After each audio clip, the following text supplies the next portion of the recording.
sehingga tugas desa hanya menjadi desa yang mandiri, tidak tertinggal lagi, sementara di dalam desa itu masih membutuhkan beberapa kegiatan untuk ya mengurangi kesenjangan di dalam desa itu sendiri.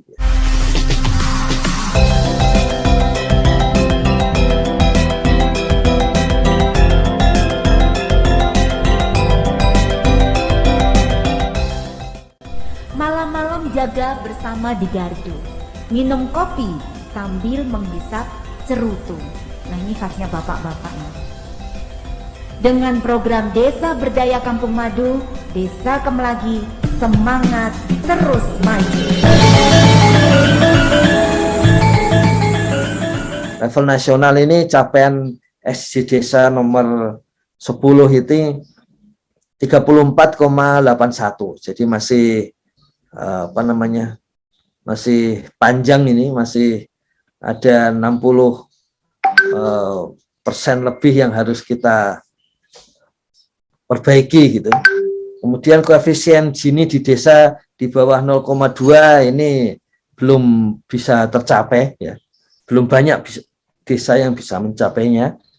Kemudian indeks kebebasan sipil ini kalau kita lihat di dalam pertanyaan SDG desa itu berkaitan dengan apakah berani bertanya kepada pemerintah desa, apakah bisa menyampaikan pendapat kepada pemerintah desa, apakah bisa meminta informasi dari pemerintah desa. Jadi dari situ kemudian karena indeks kebebasan sipil ini termasuk tidak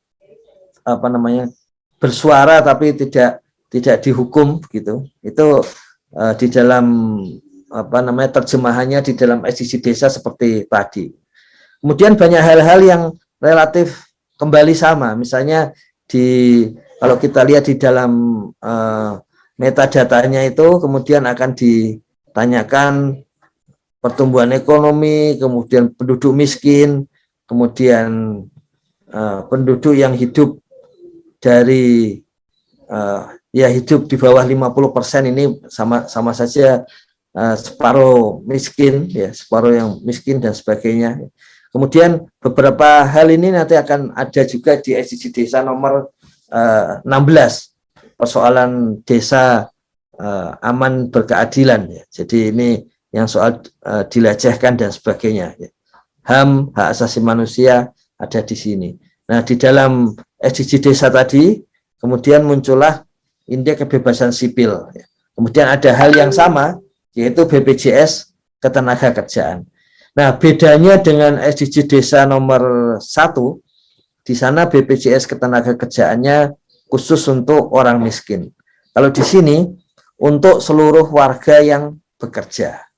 Dan yang terakhir adalah ada Perdes atau SKKDes tentang advokasi pekerja migran. Ada yang bertanya, kok tiba-tiba ada migran ya? Apa hubungannya dengan kesenjangan? Jadi kalau kita baca metadata nasional, semua yang masuk di dalam aspek-aspek tertinggal, aspek-aspek yang ada lapisan bawah itu dimasukkan. Jadi desa tertinggal, daerah tertinggal, lapisan bawah, ya, kemudian penerima kredit untuk UMKM dan sebagainya itu semua dimasukkan. Jadi itu asumsinya kalau itu ada semua, maka kesenjangan di level nasional semakin turun. Dalam pandangan Amartya Sen, sebetulnya tidak cukup hanya memberikan fasilitas, tapi harus memastikan bahwa warga itu mengakses atau menggunakan fasilitas itu. Makanya di dalam SDG desa itu terutama tidak menunjukkan adanya fasilitas, tetapi penggunaan fasilitas. Karena dari hasil berbagai konferensi internasional tentang desa, terutama di tahun 2007, ketika itu khusus tentang statistika desa, itu ditunjukkan bahwa ternyata pemberian fasilitas itu tidak cukup, tetapi harus memastikan warga menggunakan. Makanya di dalam SDG desa nomor 3 itu ada unmet needs untuk kesehatan. Di samping ada unmet needs untuk KB, tapi ada untuk kesehatan. Artinya warga sakit warga kemudian menggunakan layanan kesehatan. Jadi itu sebetulnya terjemahan dari pandangan Amartya Sen, ini peraih hadiah Nobel yang ahli kemiskinan, ekonomi dan kemiskinan. Itu dia menyampaikan hasil kajiannya bahwa tidak cukup memberikan fasilitas, tapi harus memastikan warga menggunakan. Apa artinya untuk desa? Kita tahu selama ini fasilitas itu dihitung dengan indeks pembangunan desa, IPD, indeks desa membangun, IDM, dan sekarang indeks desa. Ya. Kalau menurut Sen, berarti itu tidak cukup, tetapi harus ada tambahan bahwa warga menggunakan. Jadi ketika Presiden Jokowi menyampaikan kepada Gus Halim harus memastikan manfaat dana desa untuk warga, manfaat dalam arti outcome, maka itu artinya pemanfaatan atau penggunaan. Jadi karena itu outcome dan impact itu menjadi yang utama di dalam SDGs desa. Nah ini jadi jumlah pekerja peserta BPJS. Coba bayangkan dengan memastikan ada BPJS ketenagakerjaan di desa dengan jumlah pekerja peserta BPJS. Jadi kalau ada satu program di pemerintah daerah itu antara lain ya di sebelah di ujung Pulau Jawa itu programnya adalah ada perwakilan BPJS di tiap desa. Nah itu adalah fasilitas ya, memberikan akses. Tetapi jumlah warga desa peserta BPJS itu memanfaatkan akses atau fasilitas. Nah, SDGs di level global maupun lokalnya sampai SDGs desa itu arahnya kepada pemanfaatan dan dampak. Ya, gitu.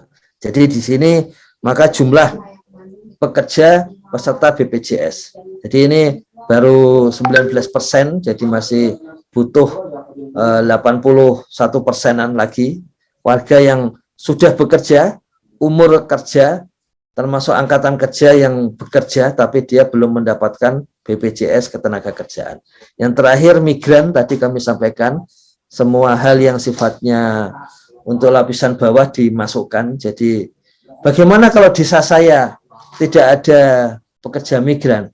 Ya perlu berjaga-jaga, seandainya nanti ada pekerja migran itu kebijakan desa sudah siap. Jadi seperti itu.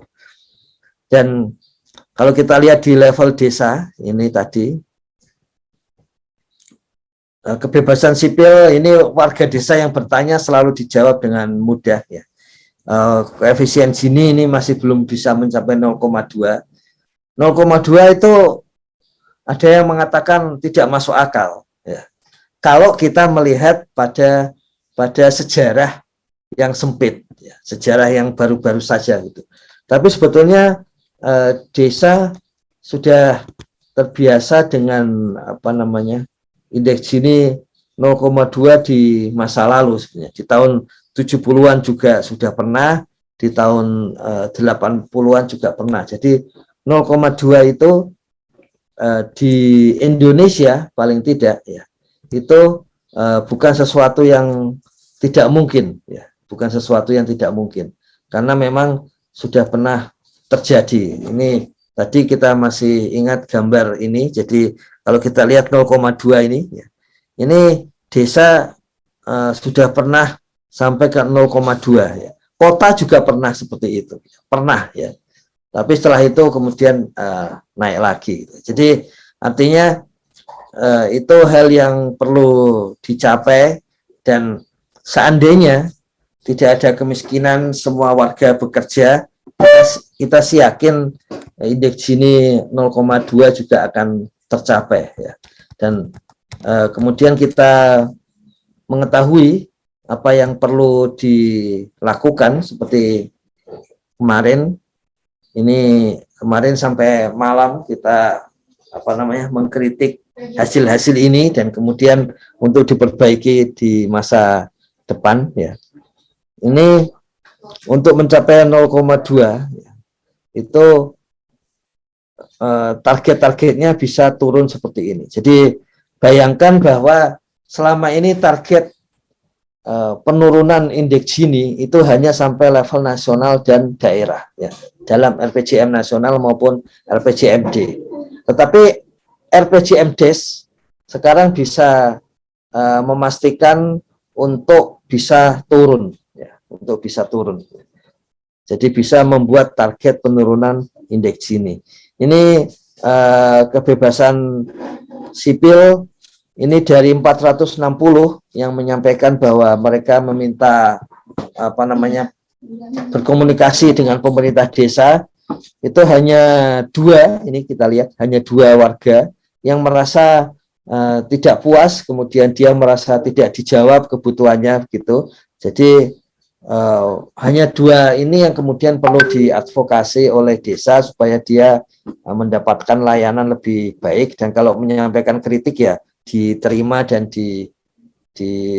ditangani seperti itu. Peserta BPJS Ketenagakerjaan ini banyak ini, ya. Jadi saat ini baru 431 pekerja yang mendapat, padahal yang harus dipenuhi sampai 2.566, sehingga di desa ini ada 2.135 warga yang bekerja yang belum mendapatkan BPJS Ketenagakerjaan. Ini targetnya relatif tinggi ini, sekian orang ini. Makanya kemudian lebih banyak kebutuhan pembiayaan dari Pemda, ya. Karena atau nanti satu program nasional untuk seperti sekarang ada BPJS Kesehatan Nasional, BPJS Ketenagakerjaan juga perlu demikian. Untuk SK pekerja migran ini belum ada, ini kita lihat 0 ya. Jadi targetnya sudah ada SK berikutnya ya. Jadi di sini ini harusnya sudah ada di salah satu ini 2022 atau 2003, supaya di sini muncul angka 1 ini ya. Ini ada kesalahan karena volumenya harusnya SK ini bukan jiwa ya. Jadi ini hal-hal yang memang masih diperbaiki, kesalahan-kesalahan seperti ini supaya kemudian nanti lebih mudah terbaca hasilnya. Tapi intinya di SDG Desa nomor 10 tentang kesenjangan itu, di dalam SDG Desa sudah ada perluasan daripada TPB, karena TPB itu melihatnya dari supradesa, sehingga tugas desa hanya menjadi desa yang mandiri, tidak tertinggal lagi, sementara di dalam desa itu masih membutuhkan beberapa kegiatan untuk ya mengurangi kesenjangan di dalam desa itu sendiri. Kiranya seperti itu, Gus Koco, kerabat desa sekalian, untuk SDG Desa nomor 10